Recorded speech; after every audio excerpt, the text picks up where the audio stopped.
ма? Маркиза апай, сәлеметсіз бе? Жылдың басында сізге келіп отырмыз сұхбатқа, Эльмира екеуміз. Өзіңіздің мына араласып жүрген үлкен апайларға, 40-тан асқан, 50-ден асқан, 40-тан асқан жарайды жас дейікші, 40-тан асқан, 50-ден асқан үлкен өз қатарлы апайларға не айтар едіңіз? Осы ата жолы туралы не айтасыз?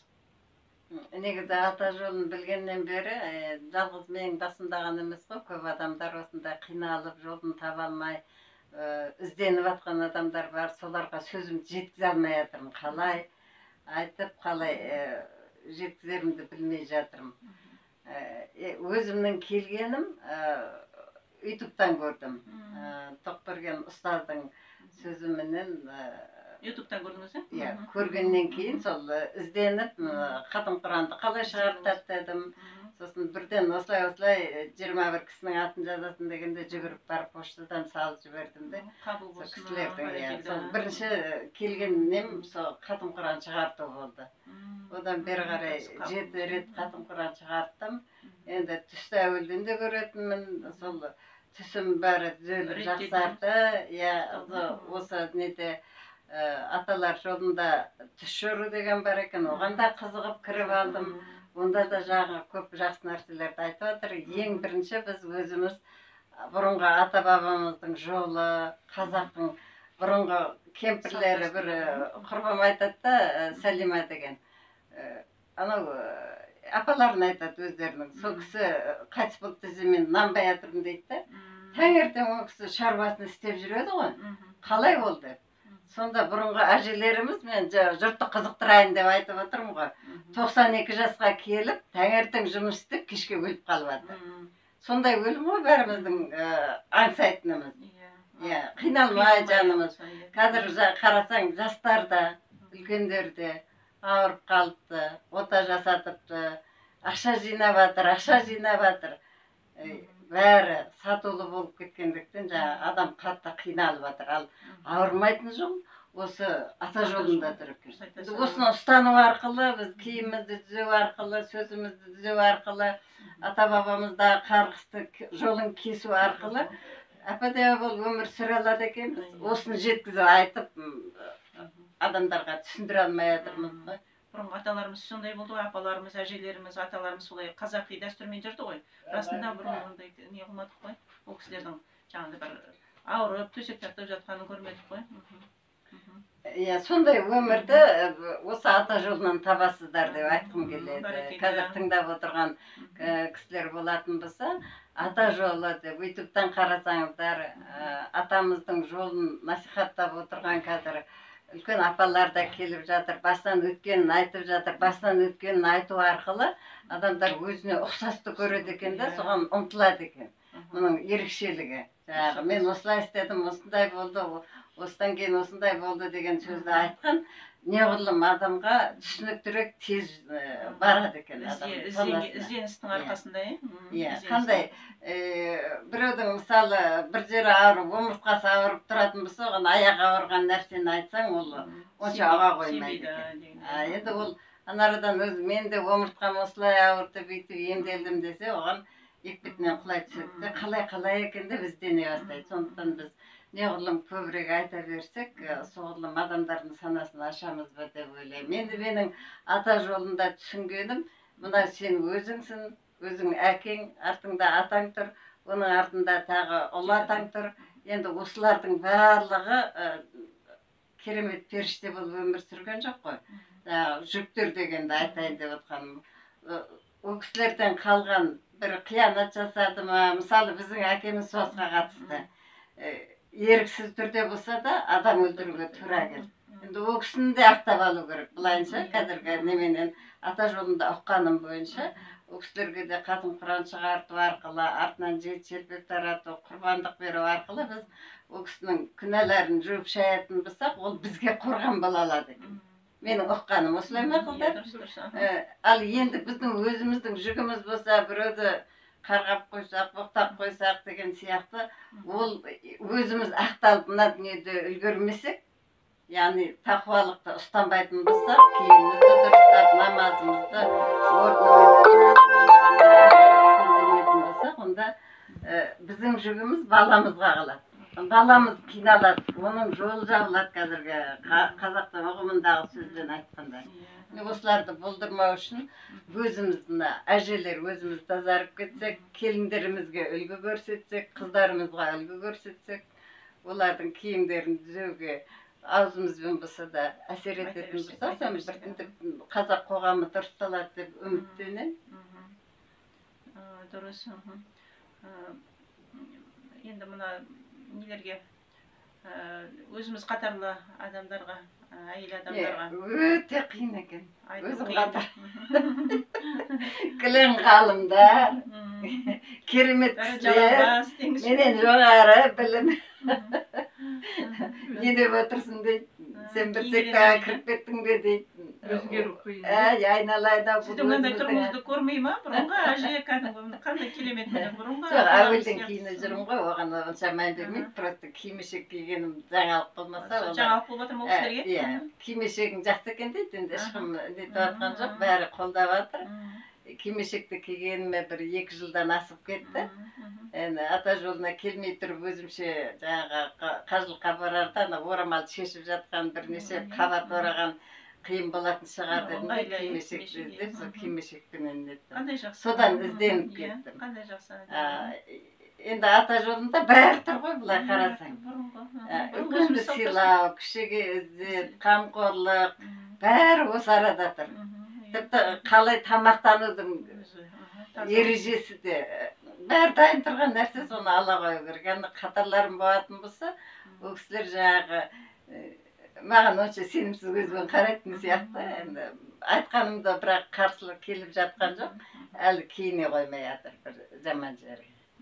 Киініп, өздері сезінсе жақсы болар еді деп ойлаймын. 2 жылдай болды ма сонда осы ата жолына келгеніңізге?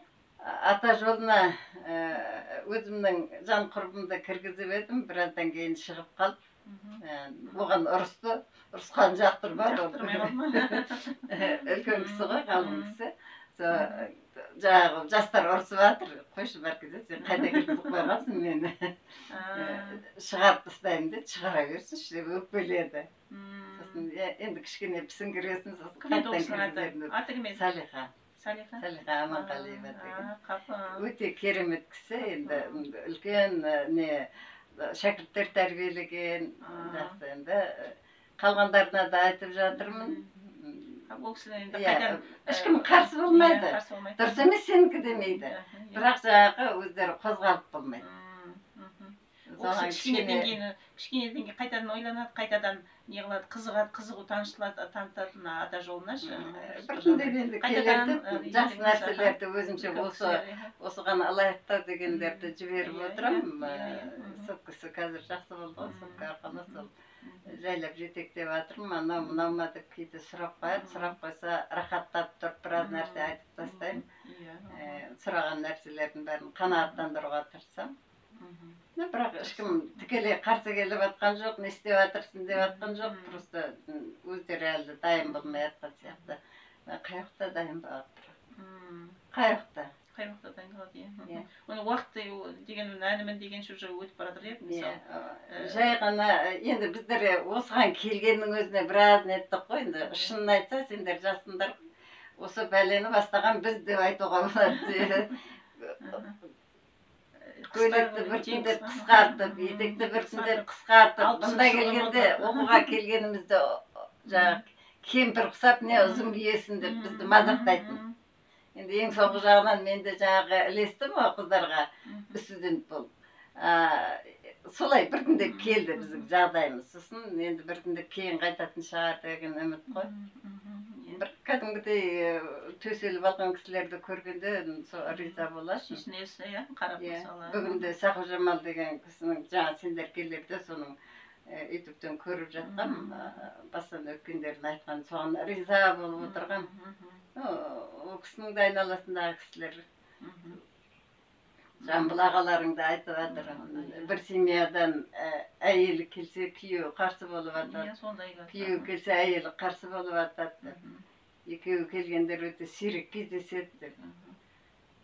Енді балаларымыз бізді көріп, немерелеріміз жаңағы басына тақия киіп арасында сөйтіп нетеді. Онда тақияменен Әлмерек бабаның басына бардық. Соларда жүрген кісілердің бәрі жаңағыдың немерелерімді үлгі қылып, қараш мінекей тақиясы бар екен, мінекей қазақша киініп алыпты деп риза болдық. Риза отыр. Жақсы, балаларың, немерелеріңіз тақия киіп менің немереме де жақсы әсер етеді ғой. Бізді өстіп жүрсек. Осылай біртіндеп келерміз деп жатырмын, енді амал жоқ қой. Жақсы. Сақыпжамалдың айтқаны жаңағы 70-тегі апамын деп отырған. Ол кісінің айтқаны маған ұнағаны, кісі көп жиналатын жердің біреуі, осы имандылыққа шақыратын жердің біреуі мешіт деді. Мешітте айтып отырса, келген кісіге дұрыстап киініп кел. Анарда қалатты. Өзімде көзіммен талай көрдім. Анарда орамал сатып алып, басына байлай салады. Орамал іліп қояды, қалаттар іліп қойып, соны кие сал дейді. Ол дұрыс емес қой. Соны киіп барады, өздері жаңағыдай қысқа мынандай шортпен келетіндер бар. Ертеректе өзімде бір рет айтқым, айналайын, молда ұрса бастады да, мен айлайыншы сенің сөзіңді. Мына қыздар мешітке келмей кетіп жүрер деп қорықтым да, бірақ айттым дауыстап. Мен айтсам, мына бір мұжырайған бір кемпір айтты деп мешітке келе берсін. Сен айтсаң, әлеуметіңнен айырылып қаларсың, келіп отырған деп. Молданың алдына түсіп өзім айттым. Айналайындар, ең болмаса мешітке келгенде, енді өзім түсінігім сол ғой ол кезде. Киініп, аяқтарын башпайларыңды көрсетпей, жазым күні бар. Толық киініп келгендерің жақсы. Сендер сауап іздеп келдіңдер ғой. Ал сауаптарың бәрі шашылып қалса, ол неге келесіңдер онда? Еще ақша салып атсыңдар. Сол ана садақаларың далаға кетеді ғой деп сөйтіп айттым. Апай, рахмет, келесіде осылай істейміз деп сіздер. Соған өзім риза болып қалдым да өзім айтқаным. Түсінгеніңізге жақсы. Сонда сөйтіп сіздер сияқты үлкен кісілер көп айтса, біз айтсақ ұрысып кетеді ғой біздерменші. Сіздер айтсаңыздар, үлкен кісілер айтқан жақсы. Дұрыс айтасың. Біздер айтсақ ұрысып кетеді. Өз қатарларына үлкен кісілерге де айта беріңдер. Бірақ ұрысып қалатымыз. Ұрысып кетеді өзімен. Жақсы, сіздерді сияқты үлкен кісілер көп айтып жатса, түсінеді ғой жастар. Баяғы кезде ол мешіт тұрмақ, әуелі мына 90-шы жылдың басында, 80-ші жылдың аяғында, мысалы, ресторанға кіргізбейтіндер, шалбарменші. Шалбармен ресторанға есіктің алдында швейцарлар тұрышады ғой. Ресторанға шалбармен кіргізбейтін. Мына Қазақстан ресторанында, және ол кезде ресторанға барып жүретін. Сол кезде туған күн бірдеңені өткізіп сол кезде. Сода ресторанға кіргізбейтін шалбармен. Қазір ондай жоқ болды ғой, қандай киім десең де кіргізе береді. Театрға да, театр киімнен басталады деп, осындай тежеулер болғаны негізі жақсы. Кім не киеді, сонымен жүргізе беретін болды ғой.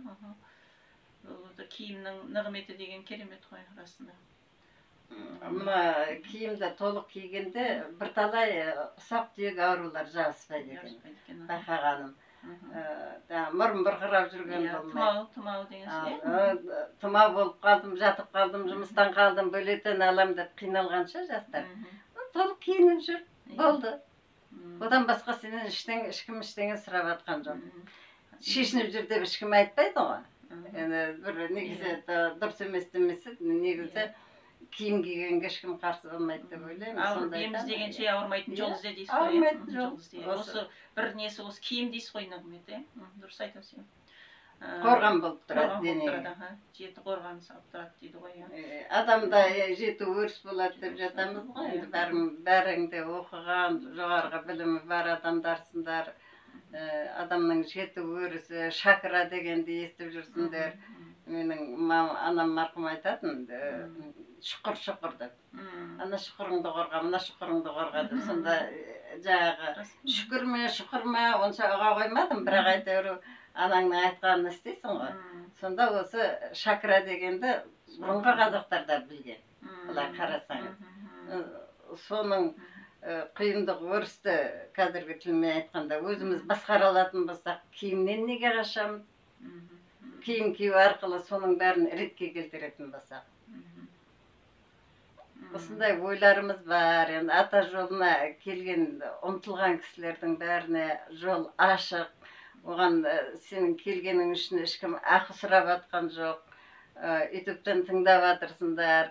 Оны бірдеңе төлемесең жаныңды кіргізбеймін деп атқан ешкім жоқ. Осындай жолы бар екенін көріп, естіп, ізденген кісіге өте көп нығметтер бар. Өзің, балаң, семьяң, артыңда қалатын ұрпағың осы атаның жолымен жүрсе, баяғы ескіден келе жатқан қалай дұрыс жүріп, әдеп сақтап, болашақ ұрпаққа өзің тәрбиеңді бере алатын жолды көрсетіп бере алсаң, одан басқа не керек біздің қазаққа? Апай, сіз Құранды қанша рет оқыдыңыз, Құран кәрімді? Құранды Рәтбек қажыдан бастап оқыдым. Негізі 37 жасымда намаз оқу деген менен бастадым, бірақ өте қиналып бастадым. Ол кезде оқытатын кісі болған жоқ. Мүмкін бұл да бір тарих қой, біреуге қажеті болды. Күлкісі де келіп отқан шығар. Маған үйреткен Арабиядан келген орталық мешітке барып оқыдым мен. Құранды білмеймін ғой. Арабшасын, не? Арабшаны. Жүргізе де алмаймын, оқи да алмаймын, не айту керек. Біз ұқсап еңкейе бер, тұра бер деп сөйлейтін. Ол мен қазір сенімен бірге еңкейіп үйге барғанда қалай оқимын? Ана сөзін айтпасам болмайды ғой деп жүріп ізденгенімде жаңағы Арабиядан келген бір келіншекке қосып берді. Ескі мешітте оқып үйрендім. Ол кісі жаңағы орысша білмейді, қазақша да білмейді. Өзі түркше ме, арабша ма бірдеңе айтатын шығар. Оның сөзін мен түсінбеймін. Ағылшынша мен де білмеймін ол кезде. Соған қатты қиналып, әйтеуір әріп, бірақ анамның үйреткені бойынша тез қағып алдым. Арабшаны қағып алдым. Танисыз, иә? Бірақ таңбаны. Бірақ та аудармасын білмейсіз ғой. Иә, менің ізденгенім сол. Халиф Алтайдың шәкірттерінен оқыдым. Мәдина апай деген кісіден оқыдым. Неден Казгудың жас мұғалімесінен оқыдым. Өстіп неттім. Сосын кейін ғой мына мешіттер ашылып, Құран кітаптар шығып, мен де ғалым Қалдайын кітап тауып алдым. Солай біртіндеп келдім де. Бір қызық айтайын. Мына әнұранның авторы кім бар ғой? Жұмекен Нәжімеденов. Сол кісі өзі шығарған ғой. Қазіргі айтып жүрген гимнімізді. Сөзінде, музыкасында ол кісі өзі шығарған. Қазір қойыңдар балалар. Ана қасында жүрген досы болғаннан кейін музыкасы сенікі болсын. Сол кісінің Ақшағыл деген кітабы бар. Ақшағыл деген кітаптың ішінде кемпір намаз бастайды. Бір үйде бір кісі намаз оқу керек деп. Бұл соғыстан кейінгі жылдар. Жастық шағына кім біліп отыр ғой. Сонда кемпірдің оқыған намазын арасында, ей, бұзауды қараңдар. Шелекті төгіп кетті ғой деп сөйтіп әңгімесін айтып отыр. Оқыған Құранының ішіндегі сөздерін жазып алып, бұл Фатиха сүресі менен Ықылас сүресі. Соны артық сөздерін алып тастап, осылай алып барып көрсеттім. Апа, осы ма Құран дегенде? Иә деп. Солай іздендім да мен енді, просто қызық болсын деп айтып жатқаным ғой. Осылайша бастап кеттім. Содан біртіндеп білімді жинай бергеннен кейін жаңағы жылына бір рет Құран оқытыру керек дегенді естідім. Сол кезде ізденіп жүрген кісі естиді ғой. Рәтбек қажының Құранын бастап оқыдым. Сосын Аладдиннің Құранын оқыдым. Маған Құрандар Абдрахман Асылбековтікінде оқып шықтым. Соны жылына бір рет оқитын бұрында. Ата жолына келгеннен кейін күнде оқимын. Халиф Алтай атаның аудармасының Құран кітабы. Иә, оны 90-шы жылдардың ішінде 98 екен, 97 екен мөлшері сол кезде оқыдым. Бірақ оны оқып болғаннан кейін 2 рет оққасын біреуге подарит етіп жібердім. Қолындағы Құрандарды сөйтіп, қызыққан кісінің қолына беріп, қайттан алып жүрмін. Мен мынаны жақында алдым. Орталық мешіттің қасында ана кітап сататын жер бар ма? Халиф Алтайдың Құранын қазір күнде оқып жатырмын. Күнде оқығанда кешке қарай диктофоннан тыңдаймын, таңертең күн сағат 1-дің кезінде жарық түскен кезде шығады. Көзімде. Жақсы. Көзге де не дейді ғой, жақсы ем түседі дейді ғой, иә. Бәсе бұрын аталарымыз осы Құран оқығаннан кейін екен ғой, мүлде көзілдір кимейтін ғой, көзілдір кимейтін. Анау газетті де оқып отыратын, Құранды да оқып отыратын үлкен 80-нен асқан аталарымыз молда болды, сонда сол кісілер көзілдір кимейтін. Осы Құранның несі екен ғой, сонда қасиет екен ғой. Құранның нұры ана көзге әсер ететін Керемет, керемет. Біздің ата бабамыздың несі керемет екен. Мен сондай хикметтерін ести жүріңіздер. Осы жүректеріңізге жетсе, Құранның осындай тамаша нәрселері бар екенін білсеңдер, ұмтылсаңдар, Құранды күніне оқып тұруға болады. Қалаған уақыттарыңда оқуға болады. Мен диктофонға жазып алам, өзім соған жазу үшін ұмтыламын да. Әйтпесе просто оқысаң, оқисың да жауап қоя саласың ғой. Сонда мақсат болып тұрады. Біреуін толтырып Шалихаға беріп жібердім. Құранның несін оқпағаннан кейін енді екінші диктофон алып оған жаңадан бастап жатырмын. Қазір 14-ші сүреге келдім. Диктофоннан сонда имамдар оққанын тыңдайсыз ғой, солай ма? Ол неме телефонымда бар, жақында бір қазақшасы да келді, өзіме жібердім ғой деймін. Өзіме жібердім, иә. Мынау Қалифаттанның Құранына ұқсамайтын сияқты деп. Бірақ дауысы әдемі, сосын арабшасы да бар, қазақшасы да бар. Оны да тыңдаған зиян емес деп ойлаймын. О да жақсы түсінікті жазылған. Мынау енді өзімнің ішімнен шығады. Оқимын, тыңдаймын, көремін, барлық процесс болып жатыр. Сол үшін жаңағыдай енді адам өзі нұрды алу керек деп есептеймін мен. Атаға оқытқызған жоқсыз ба? Атаға Құранды оқытқызған жоқсыз ба? Атаңның Құранды оқығандағы дауысы әдемі. Көз жақсы көре ма? Жоқ, онадан оқымайды, оның атасынан құлағына қалғанын ғана дауыстап оқиды. Құран бағыштайды деңіз. Жақсы. Сондай. Қазір қандай бір еңбектер бірдеңе жазып жүрсіз ба өзіңіздің не туралы? Мамандығыңыз жайлы қазақ тілінен ойлаймын, кеше бір ойлап отырмын. Маркиза апай шіркін, кішкентай балаларға кітабыңыз шықты ғой өткенде, базарлық деген кітаптарыңыз, біраз кітаптар, 15 кітабым шықты дедіңіз ғой, жарық көрдіңіз. Соны шіркін мынандай неге айтысатын болса күнделікті Санжар Керімбай оқиды ғой, күнделікті бір ертегі қиссаларды оқып береді ғой, сол сияқты бір күнде бір ертегіңізді YouTube арқылы оқып берсеңіз, біз балаларға тыңдатушы едік деп қоям ғой. О да болады, бірақ менің дауысым оған даусың жетпей қалған ба? Бұрын оқытушы болғанмын ғой, дикция қойылған, барлығы дұрыс. Сіздің даусыңыз жақсы, өте жас адамның дауысы сияқты естіледі ғой, телефоннан. Жасыңызға не емес, даусыңыз, не адамдардың дауысы керемет болып тұрады дегенде, расында сіздің даусыңызды естігенде, жас адамның дауысы сияқты болып тұрады. Сөйтіп бір не оқысаңыз, сондай көрейік, сондайды оқып. Есте болсын негізі. Неде балапан телеарнасында беріп тұрады, менің шығармаларымды, сосын радиодан беріп тұрады екен кино сценировка сияқты беріпті ана жолы. Күзде ғой деймін. Онда қолымда радиом жоқ еді, қазір қарқ қылып атқаным жоқ. Сонда сіз туралы айтып жатыр екен, сіздің шығармашылығыңызды берді, сол әдемі қылып біріне-бірін жалғастырып жаңағы әңгімелерді бір жопқа топтап, кітап бойынша неткен шығар. Гонорарын алдыңыз ба деп қойып, қаяқтағды. Сенен естіп отырмын. Оқылып жатқаның деп қоям ғой. Өзіңіздің бұрынғы шығарған әңгімелеріңіз болса да, күнде бір балаларға, қазір балалар каникулда телефоннан баса алмайды да, көретіндер соғысы ойында. Балаларға тыңдатқызып, мынандай әңгіме тыңдаңдар деп кеше. Сіңлім баласына қазақша ертегілерді оқытқызып жатыр, бір үшеуін әзер оқыды ғой, мама болдым деп сонда.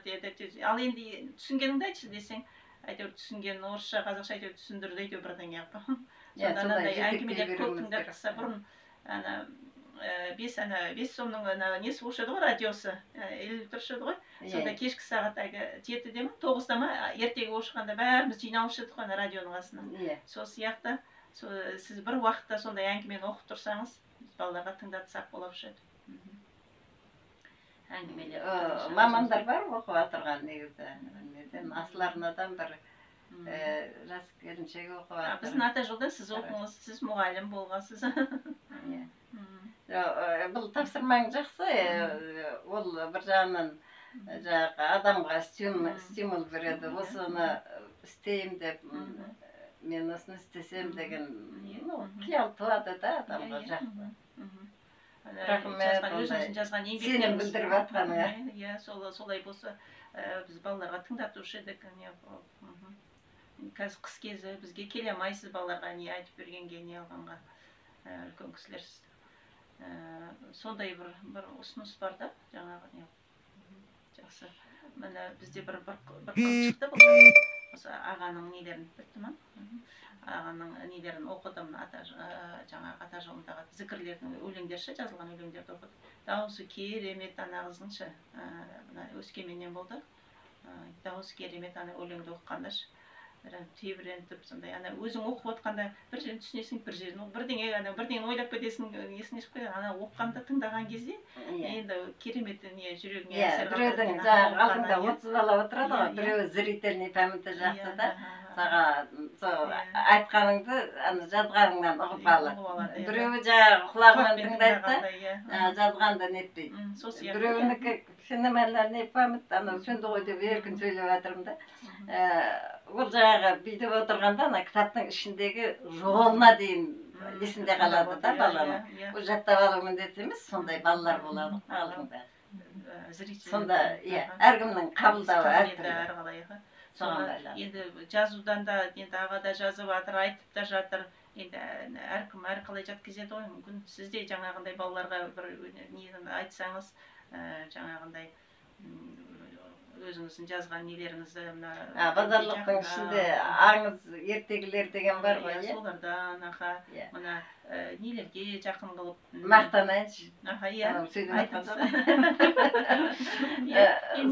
сонда мына құран кітапты оқыған кезде рәттік қасым жағының ішіндегілер әсіресе әлиф ләмәрәлер бар ғой, 4-5 қатар тұрған сүрелер, соның ішінде діни аңыздар ғой, былай қарасаң. Мұхаммед пайғамбардың құлағына салып отырған әңгімелердің бәрі, жаңағы түс көруші Жүсіп пайғамбарымыз балықтың қарнында, сондай оқиғалар ше. Сондай ғой, кім? Соны сөйтіп, ананың ішінен нетіп алып жатсам, қазір готовилар көп екен де. Санжар Керімбай да сол пайғамбарлардың қисаларын айтады ғой. Қисаларды айтып, балаларды қызықтырады. Қазір отбасылық деген хрестоматиясы бар сол кісінің, кереметтен не алады. Бірақ сондай енді өзімізді мына ата жолынан алған неңізді сол балаларға үйретсек та, кішкентай балаларға ата жолынан алған мына тақуалығымызды,